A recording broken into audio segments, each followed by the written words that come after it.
inicio a la segunda clase de esta epístola tan interesante, la carta a los Hebreos. Y si usted tiene su apunte, vamos a mirar en lo que sería la página 3, antecedentes del libro.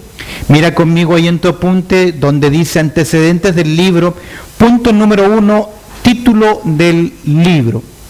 Carta a los Hebreos es una carta que por muchos predicadores es vista con mucho temor, con mucho cuidado, ya que hay en ella 5 pasajes de advertencia que son un poquito difíciles de entender y que ha dado pie para algunos en la mala consideración o interpretación. En negrillas en el título dice antecedentes del libro, es una hojita suelta para los que no vinieron la semana pasada. Título del libro, el título de cada uno de los libros del Nuevo Testamento. ¿Estás conmigo ahí? ¿Sí? Fue agregado luego de que los libros fueron compilados en un solo volumen. Cuando las cartas, los libros del Nuevo Testamento fueron escritos, fueron compilados, fueron puestos a eso cuando se unieron todos estos libros. Por ejemplo, Pablo escribe a Éfesos, a Filipo, a Tesalónica, son diferentes lugares. Cuando estas cartas se ponen todas juntas, se le llama o se le denomina el canon bíblico, es decir, ese reconocimiento que se hace de algunos escritos apostólicos del Nuevo Testamento que fueron compilados, que fueron puestos juntos y forman de esta forma el canon bíblico. Sabemos que el canon bíblico finalmente se compuso de 66 libros, 39 en el Antiguo Testamento y 27 en el Nuevo Testamento. A esos 27 libros, cuando se compilaron, cuando se unieron en un tomo, se les llamó el Nuevo Testamento y recibieron cada uno este título. Estamos hablando entonces que después de la era cristiana se denominó a esta carta a los Hebreos bajo este nombre, epístola o carta a los Hebreos. En ninguna parte leemos que estos son los destinatarios, que debemos llamarle así. Pero es obvio por los estudiosos, por aquellos que compilaron esta porción, ellos se dieron cuenta que era evidente que el contenido, que la enseñanza estaba dirigida a este grupo de personas.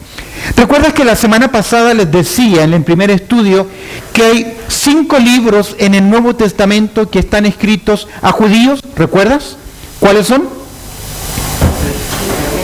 Mateo, Santiago, Primera, Segunda de Pedro, y finalmente la carta a los Hebreos. Ahora, con respecto al autor, mira conmigo, a diferencia de otras epístolas, con excepción de Primera de Juan, no existe el saludo en que el autor se identifique a sí mismo con aquellos a los que se dirige. No encontramos acá el nombre, no encontramos quién se presenta. Normalmente el apóstol Pablo en sus escritos se presenta, él dice, bueno, yo soy Pablo, apóstol, llamado del Señor, o Pablo, siervo del Señor Jesucristo. No encontramos en esta carta, en este libro, el título del autor, quién se llama a sí mismo. ¿Quién fue realmente el autor de la carta a los Hebreos? Creo que hasta el día de hoy sigue siendo un misterio. Mira conmigo en el apunte. ¿Quién fue el autor de Hebreos? Frente a esta pregunta queda al igual que el misterio de Melquisedec. ¿Qué se dice de Melquisedec? ¿Qué sabemos acerca de Melquisedec? Que no tiene genealogía. No sabemos de su genealogía, no sabemos de dónde apareció, si sabemos su función, su linaje, etc. Es un misterio saber de dónde viene él. De la misma forma, creo que es un misterio determinar quién escribió la carta a los Hebreos. Ahora, se han dado algunas respuestas, se desconoce quién escribió Hebreos, han surgido muchos nombres como posibles autores, entre ellos Pablo, Bernabé, Silas, Apolos, Lucas, Felipe, Priscila y Aquila, pero realmente no hay argumentos fuertes. Se cree por Clemente de Roma, que él menciona, él mencionó en el 96 después de Cristo, que hace una referencia que aparentemente pudiese ser el apóstol Pablo que escribió esta carta. Ahora les explico por qué algunos creyentes del primer siglo, del segundo siglo de la era cristiana, llegaron a la conclusión que Pablo es el autor por una necesidad de autoría apostólica. porque los documentos del Nuevo Testamento debían tener un sello de autoridad. Y se enfrentan a una carta, como la carta a los Hebreos, que no se hace mención de su autor. La pregunta entonces es, ¿quién escribió esta carta? Luego, aparte de quién la escribió, si no es un apóstol, ¿qué autoridad tiene para ser compilada, para ser considerada como parte del canon bíblico? Es por eso que algunos, por más que una necesidad, pusieron y dijeron la carta a los Hebreos escrita por el apóstol Pablo. Ahora, hay dos evidencias que se presentan fuertemente que pudiese ser el apóstol Pablo. La primera de ellas tiene que ver con la similitud de circunstancias. Se habla, se menciona, por ejemplo, a Timoteo, se reconoce, es reconocido este personaje por la iglesia. La referencia al capítulo 10, verso 34, la ayuda que los destinatarios de la epístola dieron a su autor casi coincide con la experiencia del apóstol Pablo. En otro punto importante, hay una fuerte similitud doctrinal. Hay conceptos que es el apóstol Pablo quien los maneja fuertemente de doctrina. Por ejemplo, cuando hablamos acerca de la preeminencia del Señor Jesucristo. Toda la carta a los Hebreos, en sus 13 capítulos, tiene como finalidad exaltar, levantar a la persona de Cristo Jesús como superior a toda la tradición de los hebreos. Concepto clave del apóstol Pablo porque él conoce la cultura hebrea. Sabe lo que es el sacerdocio, sabe lo que es el templo, conoce la historia de la nación de Israel, porque cuando uno lee la carta a los hebreos, es evidente que el escritor a los hebreos conoce profundamente la cultura y la historia hebrea. Ahora, otra cosa importante también es el concepto de la salvación. El que escribe a los hebreos es una persona que conoce muy bien, que describe muy bien la obra consumada de Cristo. ¿Recuerdas el capítulo 10, verso 10, que por una sola obra hizo perfecto para siempre a los santificados? Cuando se habla del sacerdocio de Cristo y la intercesión que hace Cristo a favor de los creyentes, es el apóstol Pablo que nos enseña en Romanos 8 que es Cristo quien intercede también por nosotros. Es decir, si bien es cierto, hay una gran fuerte argumento para demostrar la autoría de Pablo como escritor, en el día de hoy los eruditos, hoy que se ha avanzado muchísimo en el estudio de los idiomas, la gran mayoría hoy desaprueba que pudiese ser Pablo el autor de esta carta.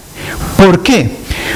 Primero, porque el estilo literario, la composición, el desarrollo de las ideas en el texto griego, en la carta a los hebreos, no corresponde al estilo literario de Pablo. Pablo es mucho más cambiante y cortante, y en algunos casos hasta el apóstol Pablo cuando escribe inventa palabras en griego que no existen. Se llega a la conclusión que no es Pablo por el estilo literario, porque es alguien que escribe con un alto estilo griego, con un griego clásico, con un griego de escritores. Pablo cuando escribe es como por ejemplo nosotros, cuando escribimos algo en inglés, primero lo pensamos ¿qué? En español, y luego que lo tenemos en español, ¿qué hacemos?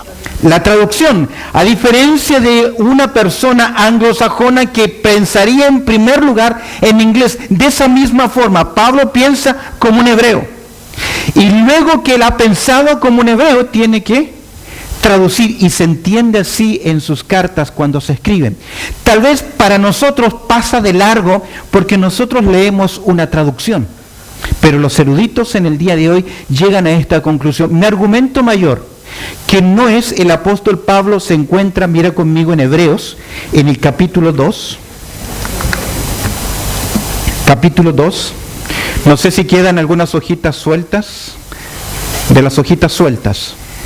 Para los que no vinieron la semana pasada, podemos repartir. Aquí adelante necesitamos una o dos.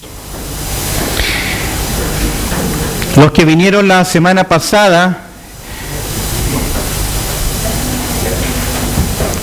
ya debieran tener el apunte. Ok, les dije Hebreos allá en el capítulo 2, Mira el verso 3. ¿Estás ahí? Hebreos capítulo 2, verso 3. Mira lo que dice el escritor. ¿Cómo escaparemos nosotros si descuidamos una salvación tan grande, la cual habiendo sido anunciada primeramente por el Señor? Es decir, viene hablando de la salvación, viene hablando de la obra de Dios, del mensaje de Dios. Dice que primeramente el mensaje de Dios fue anunciado ¿por quién? El Señor. ¿Quién es el Señor? Jesucristo. Él es el vocero, es el logo de Dios. Nos fue confirmada por los que oyeron. Es decir, que el escritor a los hebreos dice que él recibió el mensaje de Cristo, no de boca del Señor, sino de boca de quién. Los que lo oyeron. Ahora la pregunta es, ¿quiénes son los que lo oyeron? Verso 4, ahí está. Testificando Dios juntamente con quién. No con nosotros. El autor entonces el autor recibió el mensaje del Señor de tercera mano. ¿Notan la idea? Primero, ¿quién es? El Señor. Luego son los apóstoles, los que lo oyeron. Y en tercer lugar, ¿quién está? El autor junto con los lectores. Mira lo que dice el verso 4. Testificando, verso 3.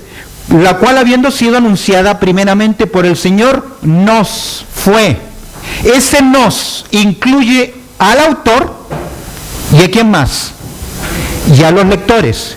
Nos fue confirmada por los que lo oyeron. El término confirmar significa que cuando ellos oyeron el mensaje venía con evidencias, venía con confirmación, venía con credenciales. En la antigüedad, cuando un vocero de un monarca traía un mensaje al pueblo, normalmente hacían tronar bombos o cornetas o había estandartes, porque era la forma de evidenciar que ese mensaje provenía de quién, de la alta realeza.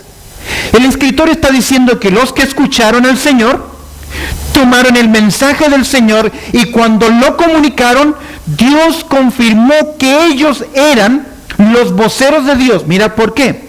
Verso 4. ¿Qué hace Dios? ¿Qué hace Dios con ellos? Dios testifica juntamente con ellos, es decir, Dios da credencial, da testimonio de que ese grupo de oyentes, ese grupo de hombres son ¿quiénes? Sus voceros. ¿Y cómo lo hace Dios? ¿Cómo testifica Dios? 3 palabras claves.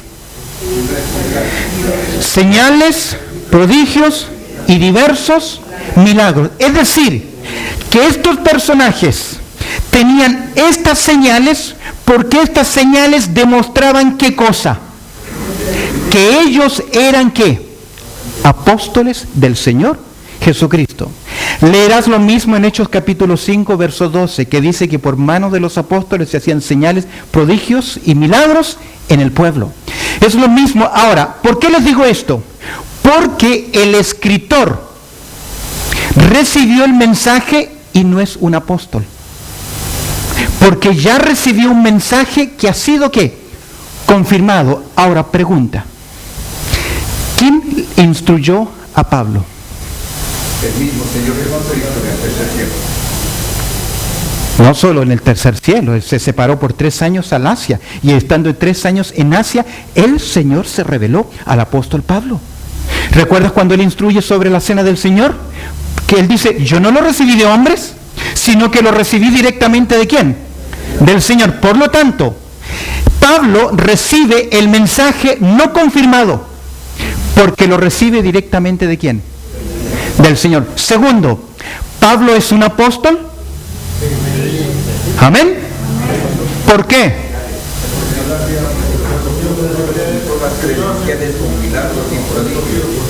Ok, no se confundan que la palabra apóstol significa enviado con una misión. Aún el Señor Jesucristo es un apóstol. Gálatas capítulo 4, verso 4. Cuando vino el cumplimiento del tiempo, ¿Dios qué? Envió. Ahí es una misión apostólica, es decir, ir con una misión. Pero en el Nuevo Testamento hay una diferencia entre el ministerio apostólico de llevar un mensaje, de llevar un comunicado, al oficio apostólico. No todos los hombres en la iglesia del primer siglo fueron ¿qué? Apóstoles. ¿Quiénes fueron apóstoles? Los escogidos por el Señor Jesucristo, y se cuestionó la autoría apostólica de Pablo, porque en cierta forma no lograba incluir los requisitos que Pedro establece para ser llamado un apóstol. ¿Cuáles fueron? No, Pedro no dice eso. Haber caminado con el Señor Jesucristo, haber sido partícipe de su ministerio, y Pablo no lo fue. Pero mira 2 Corintios capítulo 12. 2 Corintios en el capítulo 12. Pablo está hablando acerca de su ministerio apostólico, y él mira lo que dice. Mira el verso 11, me he hecho un necio al gloriarme, vosotros me obligasteis a ello. 2 Corintios capítulo 12, verso 11. Yo debía ser alabado por vosotros, porque en nada he sido ¿qué? Menos que aquellos grandes apóstoles, aunque nada soy. Pablo está diciendo, ustedes me menosprecian, me han rechazado como ministerio apostólico. Pablo ya había dicho que él es un apóstol aún en tiempo abortivo, fuera de tiempo. Pero ¿quién llamó a Pablo? El Señor Jesucristo. ¿Y quién comisionó al apóstol Pablo? El Señor Jesucristo. Ahora, mira el verso 12. Con todo, las señales de ¿qué? De apóstol han sido hechas entre vosotros. Significa que los apóstoles, para demostrar su autoría apostólica, debían hacer ¿qué? Señales. Ahora, si todos los creyentes hacían señales, si todos los creyentes hacían milagros, ¿quién era apóstol entonces y quién no? Es por eso que en el Nuevo Testamento el Señor tomó a un grupo de personas y le dio la credencial. ¿Y cuál es la credencial? Ahí está. Señales, prodigios y diversos milagros. Por lo tanto, el autor a los Hebreos recibió un mensaje que ya venía confirmado. Pero el apóstol Pablo daba un mensaje y Dios confirmándole. Conclusión entonces, ¿cuál es? Que, como dijo Orígenes, solo Dios sabe quién es el autor de la carta a los Hebreos. Pero eso no significa que no tiene un sello de riqueza, de bendición espiritual para cada uno de nosotros. Ok, fecha. Así como misterioso es quién es el autor, también es misterioso cuándo se escribió esta carta. En conclusión, se cree que se escribió entre el 64 y el 68 después de Cristo. ¿Por qué? Primero, porque no se hace mención, por ejemplo, un detalle que está escrito ahí. En el 95 después de Cristo, Clemente hace referencia desde Roma a esta carta. Eso hace que entonces esta carta fue escrita antes del 95. Otra cosa importante, que se hace referencia en el escrito a los Hebreos de los sacrificios, del templo. Y que pronto, en el capítulo 12, pronto lo que estaba ocurriendo en el templo sería enjuiciado de parte de Dios. ¿Cuándo se acabó el templo? En el 70 después de Cristo. Eso significa que estos creyentes que son participantes, que reciben esta carta, estaban vinculados o veían lo que estaba ocurriendo ¿dónde? En el templo. Les decía en la clase pasada, Pentecostés en su comentario dice que es muy posible que los receptores de esta carta viviesen a kilómetros de Jerusalén. Pero como ya han pasado tanto tiempo, 30 años, ellos están luchando y han recibido el rechazo. Recuerda que los judíos convertidos, los apóstoles, creían que si la nación de Israel se arrepentía, en ese momento ya el Señor ¿qué? Vendría. Pero han pasado 30 años. Y ellos han perdido privilegios de la comunidad judía, porque ahora ellos se han hecho ¿qué cosa? cristianos. ¿Y cómo la congregación, cómo Israel supo que ellos eran cristianos? Aparte de eso, porque públicamente se bautizaban. Y al bautizarse públicamente, ¿qué estaban comunicando? Rechazo todo mi sistema en el pasado. Y ellos estaban esperando el retorno inminente del Señor. Pero el Señor, ¿qué? No había venido. Entonces su fe de ellos estaba comenzando a caer. Se hace mención también de Timoteo, y no puede ser antes del año 68, que se hace mención que Timoteo todavía está vivo. Por lo tanto, se cree que esta carta es escrita en el 64 y el 68. Y es importante, porque aún está el templo. Aún están los sacrificios. ¿Recuerdas cuando el Señor Jesucristo muere? ¿Qué ocurrió en el templo? ¿Ah? El velo se rasgó. ¿Símbolo de qué? Libre entrada. ¿Pero qué hicieron los judíos? ¿Qué hicieron los sacerdotes? Repararon la quebradura, porque ellos continuaron ¿con qué? Hasta que vino el Imperio Romano en el año 70 y finalmente, como dijo el Señor Jesucristo, no quedaría piedra sobre piedra que no fuese removida. Lugar, se cree finalmente que es muy posible, al hacer mención de Timoteo, al hacer mención de los hermanos de Italia, es muy posible que esta carta haya sido escrita desde Roma, posiblemente. Con respecto a estos antecedentes, ¿quiénes reciben esta carta? Mira conmigo el apunte, punto 5. Creyentes judíos que por su fe estaban recibiendo el ataque de su comunidad por haber rechazado su sistema a través de su fe y su bautismo en agua. Como consecuencia, ellos estaban comenzando a preguntarse si valía la pena ser cristiano. Ellos perdieron el esplendor y grandeza de las ceremonias del templo y la comunidad de los objetos religiosos visibles, es decir, habían renunciado a su tradición. ¿Cuánto nosotros nos apegamos a las tradiciones? Algunos de ustedes en el pasado tenían que celebrar el día de su santo, porque era importante, porque era el día de su santo, o sus celebraciones, o durante Semana Santa era pecado el comer ¿qué?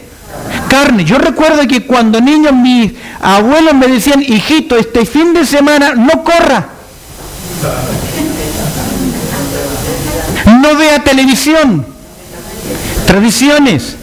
Se nos murió alguien y por 3 días ni radio, ni televisión, ni canto, ni nada. Porque había que vivir ¿qué cosa? O cuando entrábamos a alguna iglesia, despacito. Como si estuviésemos pisando ¿qué?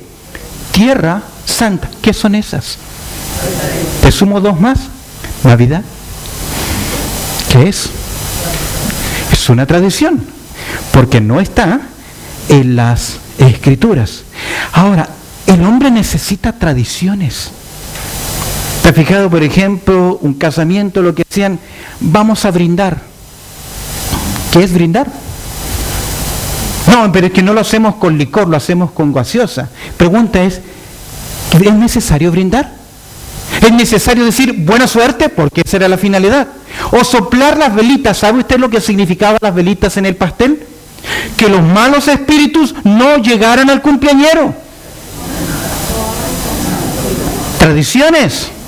Esos adornos de campanitas que suenan en las entradas de la casa, que son lindos, ¿sabe para qué fueron hechos? Para espantar los espíritus.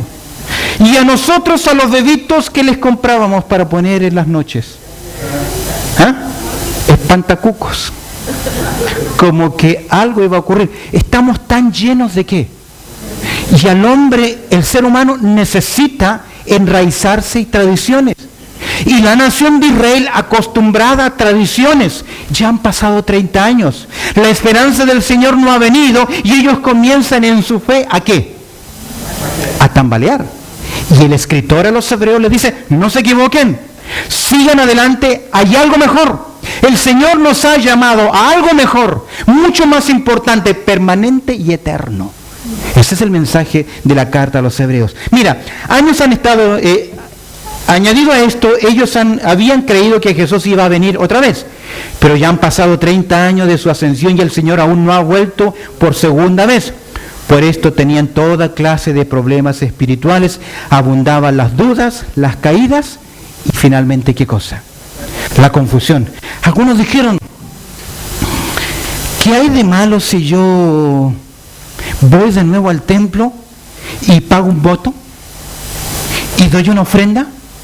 Tal vez con esto que estoy haciendo no me van a rechazar ¿quiénes? Los judíos. Pero en el fondo, ¿qué? No me van a cambiar. ¿Era correcto? Pero a veces nosotros hacemos cositas muy similares. Hacemos cositas al estilo ¿de qué? Del mundo. Para caer bien ¿con quién? Con el mundo. Sin olvidarnos que ya no somos ¿qué? De este mundo. Y que ¿qué comunión tiene la luz con las tinieblas? ¿Hay alguna conexión? ¿Sabe por qué algunos creyentes el mundo no los rechaza? Porque no ven nada de Cristo. En sus conversaciones, en sus acciones, en sus prácticas, no ven la diferencia. El Señor Jesucristo dijo, si a mí me rechazan, a vosotros. Y Pablo escribió, el que quiere vivir piadosamente en Cristo Jesús, ¿qué? Padecerá persecución. Cerremos. Por lo tanto, por haberse prolongado la persecución en contra de ellos, muchos estaban flaqueando en su fe y necesitaban palabras de exhortación y de aliento para su fe. ¿Cómo podrían esto contrarrestarse? La carta a los hebreos. Tema central de esta carta. Sin duda alguna, la infinita superioridad de Cristo sobre ¿qué? El judaísmo basado en el sacerdocio perfecto, completo y transferible y eterno ¿de quién? De Jesucristo. En el pasado, tradiciones, obras. Los 13 capítulos fácilmente se pueden dividir de la siguiente forma. Del capítulo 1 al capítulo 4 podemos hablar sobre la persona de Cristo. Desde el capítulo 4 hasta el capítulo 10 podemos hablar de la obra de Cristo. No sé si les dejé un bosquejito. Creo que al final, en la página sí, les dejé un bosquejito, un esquema de Hebreos. Ok, con esto en mente, dejando atrás la importancia que el escrito a los Hebreos focaliza, nos presenta a quién, a la persona de Cristo Jesús. Con esto en mente, vamos a hacer hoy un aspecto general, que es la hojita que les di hoy. ¿Sí? ¿Lo tienen todos? Hoy es ahora es nueva lección. Aspectos generales del libro. Es una hojita de 3 páginas. ¿Quedan más o no?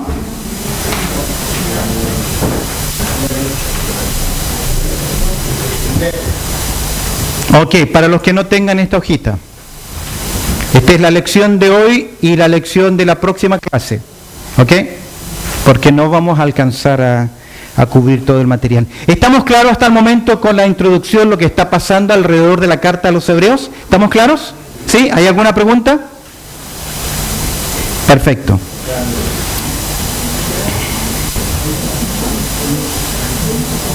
Ok, lección 2 dice Hebreos 1.1. ¿Qué dice el capítulo 1, verso 1? Me encanta, Hebreos 1.1. ¿Qué dice? Dios, habiendo hablado muchas veces y de muchas maneras. ¿Qué más dice? En otros tiempos a los padres por los profetas. ¿Qué dice? Siguiente verso. En estos postreros días nos ha hablado por el Hijo. ¿Sabes que la carta a los Hebreos nos dice, hey, presten atención, no a las tradiciones, no a los sacrificios del pasado, presten atención a qué? A la palabra de Dios. Quiero que este verso quede quemado a fuego en su mente y en su corazón. Porque este texto nos dice que Dios siempre ha hablado al hombre. Dice que Dios, ¿qué? ¿Qué tiempo verbal utiliza ahí? Habiendo hablado. ¿Cuántas veces habló Dios? No lo sabemos. Pero sí sabemos que habló ¿qué? muchas veces, ¿y qué más? Y de muchas maneras. Significa que Dios en el pasado entró en contacto con los hombres porque un Dios personal quiere tener con los hombres una relación que es personal. Y Dios escogió un pueblo, escogió una nación de entre todas las naciones y la hizo destinataria ¿de qué? De la palabra de Dios. Es por eso que los judíos se creían, los hebreos se creían superior al mundo entero, porque ellos habían recibido directamente de Dios, ¿qué cosa? La palabra. La palabra. ¿Cuál fue el problema? Que creyeron que eran superiores y únicos.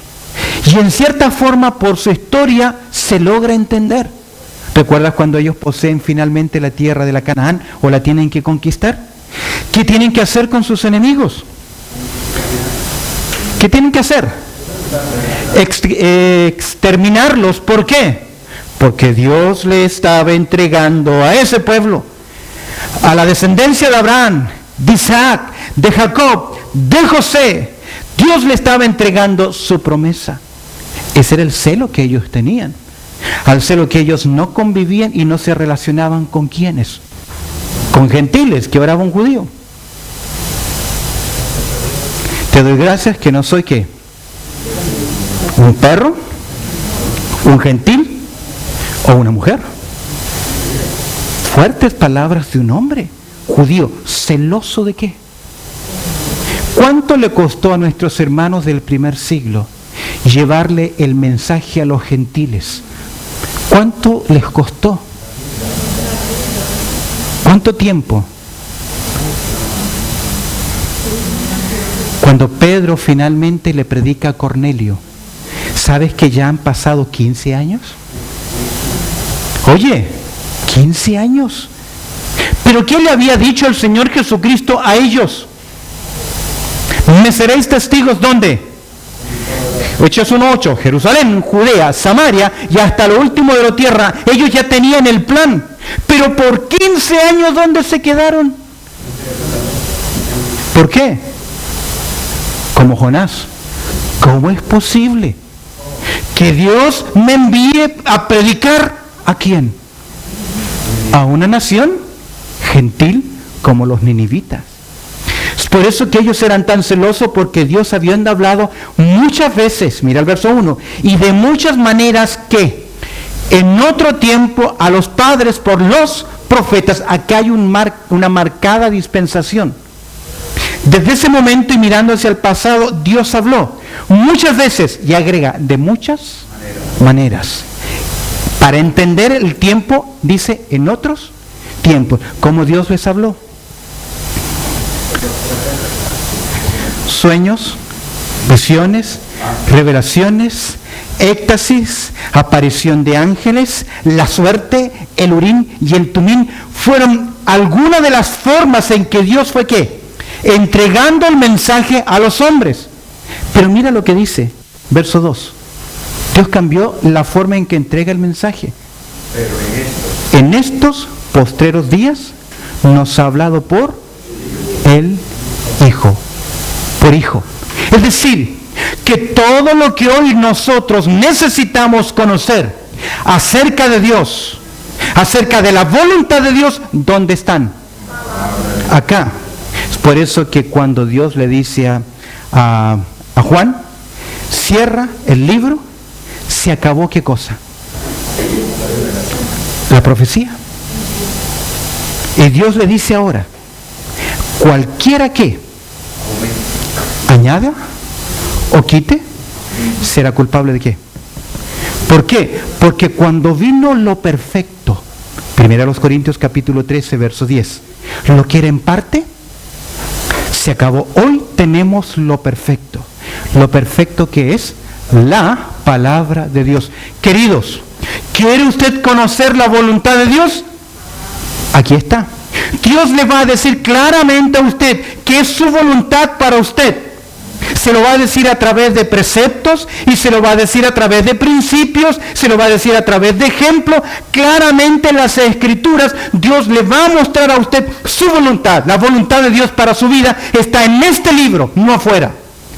Ahora, si usted quiere los planes específicos de Dios en su vida, usted necesita mucha oración, conocer la palabra de Dios, pedir consejos, mirar el peso en su corazón y ver las puertas abiertas y la paz de Dios que le da en su vida, antes de tomar decisiones.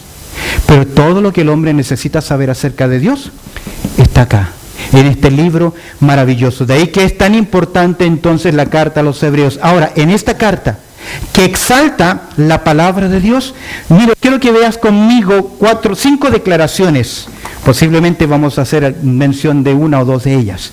5 verdades importantes, aspectos generales, para mostrar por qué la carta a los hebreos es importante estudiarla en el día de hoy. 5 palabras. En primer lugar, evaluación. Segundo lugar, exhortación. Tercero, examen. Cuarto, expectación. Y finalmente, exaltación. Mírala conmigo. En primer lugar, Hebreos es un libro ¿de qué? Mira el apunte. De evaluación. Y se ve esta evaluación porque se hace mención de palabras que son claves. Les digo algo. Cuando uno estudia la palabra de Dios, estudia un pasaje, estudia un versículo, debemos prestar atención a las palabras claves en un texto, en un pasaje. Ahora, uno me dirá, ¿cuál es una palabra clave? Ok, que se repite. Una palabra clave en una frase es aquella que cuando se extrae, se saca, el significado se pierde. Por ejemplo, la primera parte de Juan capítulo 3, verso 16, ¿qué dice? Porque de tal manera amó Dios al mundo. Ok, ¿cuál sería la palabra clave? Y no, ¿por qué no dio o dar? Que refleja la acción. ¿Cuál sería la palabra clave? Recuerde, porque de tal manera amó Dios al mundo. ¿Cuál sería la palabra clave? ¿Puede ser Dios?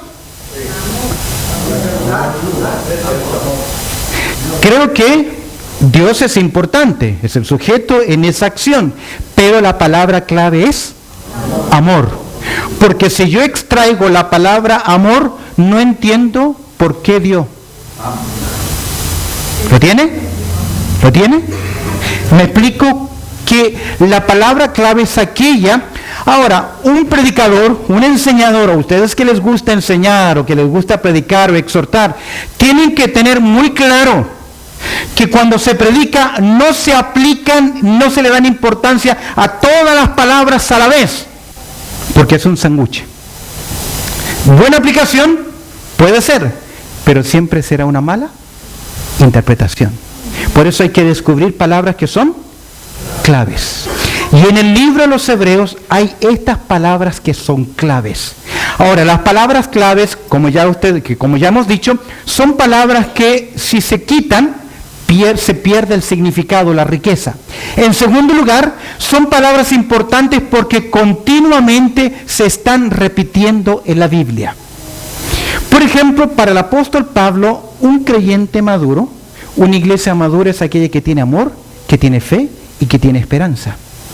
Eso es para el apóstol Pablo un creyente, una iglesia que es madura. Usted diría, es aquel que ora, que asiste a la iglesia, que hace evangelismo. Sí es cierto. Pero en el tenor de las escrituras, de la repetición, lo que hace que un creyente, que una iglesia sea madura, es que tenga amor, que tenga mucha fe y que tenga también esperanza. Eso hace que sea un creyente maduro. ¿Lo tienes? Entonces, mirando esto, al evaluar, que la escritura a los hebreos nos dice en primer lugar que Hebreo es una carta mejor. La palabra se repite 13 veces para hacernos ver que Cristo es mejor o superior que ¿quiénes? Que los ángeles, capítulo 1, verso 4, que Jesucristo es aún mejor. Tenemos en Jesucristo una esperanza que es mejor porque es mediador de un ¿qué? Mejor pacto establecido sobre mejores promesas. Es decir, la palabra mejor es importante y esto es clave porque estos hebreos estaban queriendo retroceder ¿a qué? Más que la ley, a sus Tradiciones. Porque como que les hacía ¿qué? Falta algo en ellos. Como diciendo, el judaísmo, mira conmigo, se basa en algo terrenal. Pero el cristianismo en algo celestial. Y lo terrenal ya no es más. Vemos a Melquisedec, que es un ministerio terrenal, que solo es la sombra de ¿qué? De lo celestial. Cristo es sobredimensional, sobrehumano, mejor.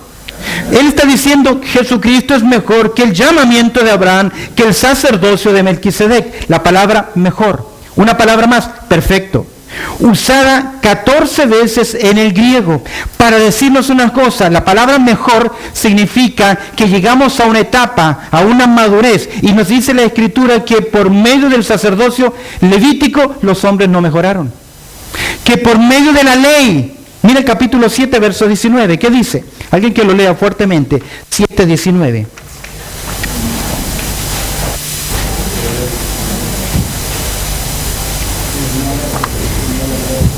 ¿Qué dice? Pues nada perfeccionó la ley. ¿Por qué? Porque no puede hacernos a nosotros perfectos, ni por la sangre de los sacrificios de los animales, que dice el capítulo 10, verso 1. Porque la ley, teniendo la sombra de los bienes venideros, no la imagen misma de las cosas, nunca puede, por los mismos sacrificios que ofrece continuamente cada año, ¿qué? Perfeccionar a quiénes. Ok, pero ¿por qué somos perfeccionados? Verso 14. Porque con una sola ofrenda hizo perfecto para siempre a quienes. Qué interesante. Está diciendo el escritor a los hebreos que Cristo es mejor, que Cristo nos presenta delante de Dios ¿qué? Perfectos. Aunque no somos ¿qué? Perfectos. Pero delante de Dios, al estar en Cristo, basado en su sacrificio, somos ¿qué? Perfectos. Algo más que me encanta mucho como palabra clave que nos ayuda a evaluar este libro, mejor, perfectos, es el término eterno o eternal. Cristo es el autor de ¿qué? De eterna salvación. Amén. Habiendo obtenido ¿qué cosa para nosotros? Eterna redención. A través de su muerte comparte con los creyentes la promesa de la herencia eterna. Su trono y su sacerdocio son ¿qué? Para siempre. Mira el capítulo 1, verso 8. 1:8, ¿qué dice?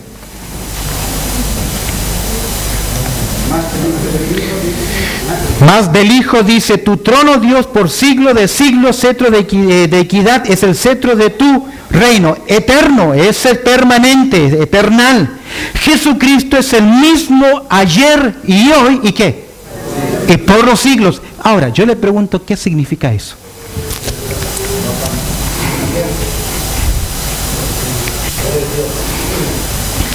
Ok. Cuando, mejor dicho, Jesucristo ha actuado siempre de la misma forma. ¿Qué decimos? Progresivo. ¿Qué dice acá? Que Él es el mismo ayer y hoy y por los siglos. Que Él no cambia, pero actúa de forma diferente en el tiempo.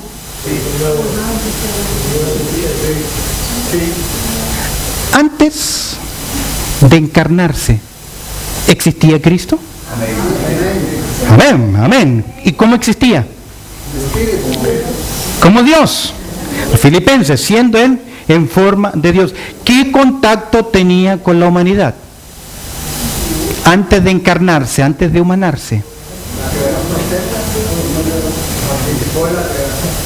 Así es, autor de la creación. ¿Recuerdas el ángel de Jehová? Personalmente creo que el ángel de Jehová es una cristofanía, es una manifestación de Cristo antes de su humanidad. Ahora, cuando estuvo Jesús acá en la tierra, ¿siempre hizo milagros? Porque hoy se utiliza el término Jesucristo es el mismo ayer y hoy y por los siglos. Y si hizo milagros en el pasado, hoy tiene que seguir haciéndolos de la misma forma. no tiene consistencia escritural, porque por 33 o 35 años Jesús no hizo ¿qué? Ningún milagro. Pero en esos 3 años y medio de ministerio, Jesús casi sanó a la población entera de Galilea. Él hizo milagros y luego le dio autoridad. Pero estar diciendo que Dios continuamente, o Cristo tiene que hacer continuamente milagros en el día de hoy para las personas, no tiene consistencia escritural. Y no puede citar Hebreos capítulo 13, verso 8, porque no ha actuado de la misma forma. Cuando Jesucristo venga a esta tierra, en su revelación, por segunda vez, vendrá al igual que vino la primera vez. ¿Cómo vino la primera vez? Como siervo, en humildad. Y se presentó ante la nación de Israel montado ¿en qué? En un pollino. ¿Símbolo de qué? De ser mensajero de paz.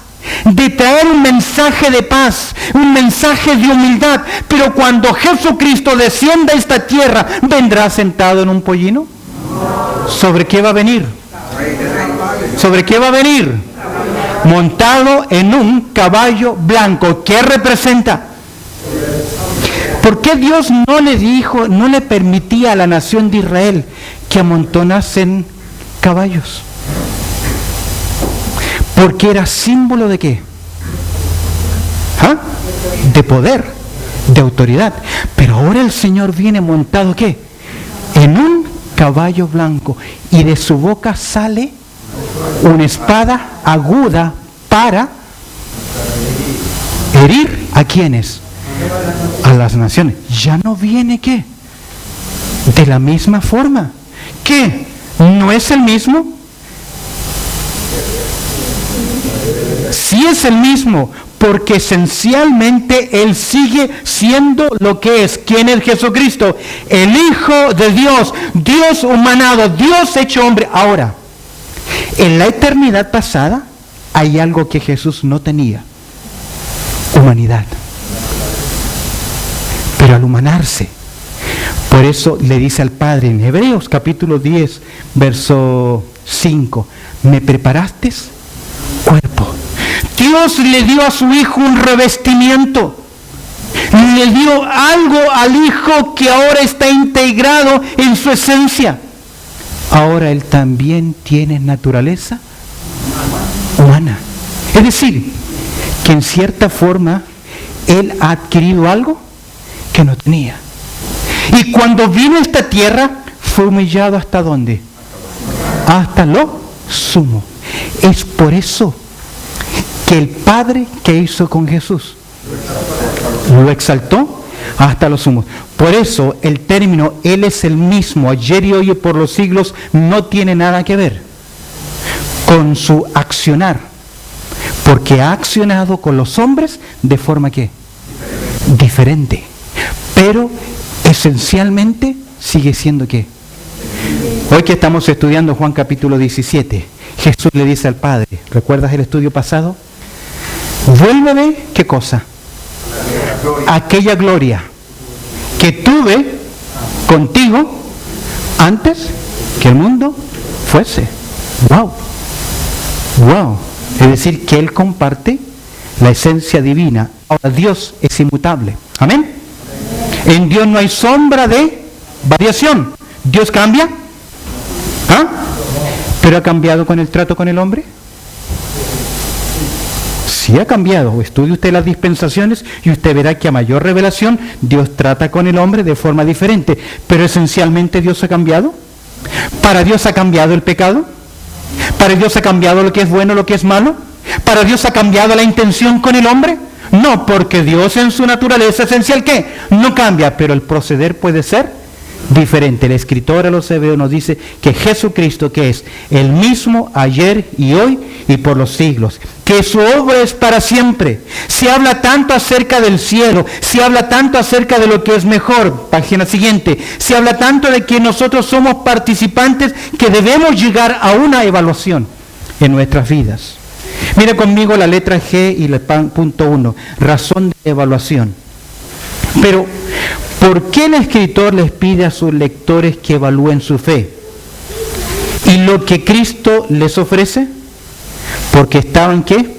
Pasando por tiempos difíciles y estaban tentados ¿a qué? A volver a la religión de los judíos. Y yo no sé por qué a veces nosotros los predicadores ofrecemos a Dios diciéndole, si vienes a Dios, ya no vas a tener ¿qué? Más problemas. ¿Es cierto eso? Engañamos a la gente. Mira lo que el apóstol Pablo hizo con los creyentes y terminamos en esta referencia acá. Ve el libro de los Hechos,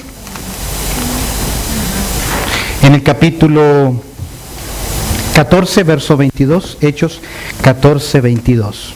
Y cerramos ahí el estudio de hoy y quedamos para la próxima semana en las siguientes 3 o 4 palabras claves de este libro. ¿Qué les dije? Hechos, capítulo 14, verso 22. Llegan a un acuerdo Pablo y Bernabé de visitar a los hermanos. Verso 21. Y después de anunciar el evangelio a aquella ciudad y hacer muchos discípulos, volvieron a Listra, a Iconio y Antioquía. ¿Para qué?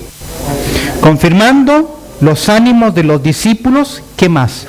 Exhortándoles a que permaneciesen en la fe y diciéndoles ¿qué cosa? Es necesario que a través de muchas tribulaciones entremos en el reino de Dios. ¿Qué les estaba diciendo? Que el que quiere vivir piadosamente en Cristo Jesús. Ahora, querido, si tú has estado luchando en tu fe, escúchame bien, si has estado luchando en tu fe, con desánimos, con dificultades, y a veces hasta como que nos hemos decepcionado del Evangelio, recuerda, Cristo es mejor. Cristo es eterno. Sus promesas no cambian. Puestos los ojos ¿en quién? En Jesús, que autor y consumador de la fe, porque todo lo demás fracasa, cae y cambia. Pero tenemos un sumo sacerdote que nos entiende, que se compadece de nosotros y que está a la diestra del Padre, ¿haciendo qué? Intercediendo por nosotros. Cito las palabras de Juan, el discípulo amado, en Primera de Juan, capítulo 2, verso 1, que dice: hijitos, si alguno hubiese pecado, ¿qué? Abogado tenemos. ¿A quién? Jesucristo, el justo, el único que nos entiende y que ha tomado nuestro lugar y que pagó por nosotros. Es por eso que Pablo dice, en esa gracia, Romanos capítulo 5, verso 1, en esa gracia estamos firmes. La seguridad de mi salvación no descansa en mi fe, aunque la fe fue el instrumento de recibir la gracia del Señor. La seguridad de mi salvación no descansa en mi fe, descansa en la gracia de Dios que no cambia para el hombre, porque aunque nosotros fuésemos infieles, ¿qué? ¿Ah? Dios permanece fiel. Y hoy veremos en el sermón de la tarde, seguidamente, que Jesús ora por ¿quiénes? Por sus discípulos. No ora por el mundo. ¿Sabe qué nos da seguridad de nuestra salvación? La obra de Cristo hecho perfecta una vez y para siempre. Y que Jesucristo, ¿qué hace? Intercede por nosotros. Satanás te pidió, Pedro, para zarandeado como trigo, pero yo he orado por ti. ¿Quién nos separará del amor de Cristo? ¿Quién nos separará de la mano del Señor? Solo hay una persona que nos puede separar del amor de Cristo y de nuestra seguridad en Cristo. ¿Sabes quién es? No, Pablo dice que ni Satanás ni nada nos puede separar del amor. Ni yo mismo. La única persona que me puede separar es Dios. Y Dios dijo que no escatimó ni a su propio Hijo. Por eso Juan capítulo 10, verso 27, ¿qué dice? Y yo les doy vida eterna. ¿Y qué más dice? Y no perecerán jamás. ¿Sabe qué significa esa palabra jamás? De ninguna manera, por ninguna circunstancia, de ninguna forma, nada nos podrá separar del amor de Cristo. Aunque yo sea infiel, Dios permanece fiel, porque hay alguien que intercede por mí a la diestra del Padre. ¿Sabes dónde está el problema? Cuando nuestra decisión por Cristo es una emoción, es un convencimiento, es conmovernos, pero no hemos cambiado, porque la Biblia dice, de modo que si alguno está en Cristo, ¿qué? Nueva criatura es. Yo creo que a veces cometemos pecado y nos apartamos, pero el verdadero Hijo de Dios recibe, como estos hermanos, esta carta a los hebreos, un llamado diciéndole, Cristo es mejor, no vuelvan atrás. Amén. Bendito Padre Celestial, te damos gracias por tu amor y también por tu cuidado y por este tiempo de considerar tu palabra. Te agradecemos, Señor, por tu amor, por tu gracia y por tu palabra. Y oramos, Señor, que podamos ser edificados a través de ella. Te damos gracias, Señor, orando a través del precioso nombre de Cristo Jesús. Amén y amén.